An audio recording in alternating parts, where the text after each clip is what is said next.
كشفت صديقة النجم العالمي كريم بنزيما عارضة الأزياء الأمريكية الشهيرة جوردان أوزونا عن اعتناقها الإسلام في تصريحات مفاجئة، مشيرة إلى أن انتقال حبيبها مهاجم ريال مدريد السابق إلى نادي اتحاد جدة السعودي بمثابة نقطة تحول في حياتها.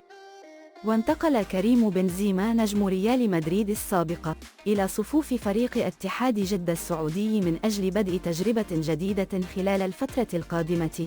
وسبق أن ربط كثير من الأشخاص أن انتقال بنزيما إلى السعودية سيجعل صديقته التي كان يواعدها منذ نحو عام ورزق منها بطفله الرابع في مايو الماضي تعتنق الدين الإسلامي، خاصة أنه مسلم ويعلن ذلك بشكل مستمر عبر حساباته المختلفة.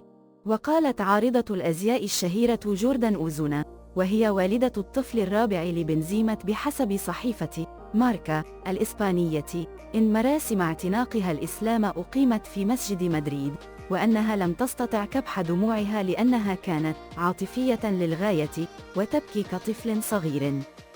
بالإضافة إلى ذلك، أصرت جوردان أوزونا على أن اهتمامها بهذا الدين حقيقي، وأنه بعد البحث كثيرا عنه توصلت إلى استنتاج مفاده أنه دين جميل. كما روت أنها قرأت كتاب الطريق المقدس إلى الإسلام الذي يحكي قصة مسيحي مثلها اعتنق الإسلام في النهاية.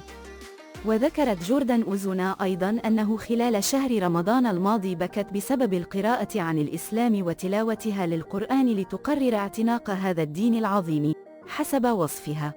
وعلى جانب آخر، كشفت جوردان أوزونا تفاصيل علاقتها بكريم بنزيما، وقالت إنها لم تكن تعرف من هو بنزيما قبل لقائهما، ولا تعرف أنه لاعب شهير، حيث أنها وبسبب أصولها الأمريكية لم تكن على اطلاع دائم بأخبار كرة القدم الأوروبية، ولكنها اعترفت بأنها كانت على علاقة خاصة بالنجم الفرنسي الذي وصفته الرجل المذهل.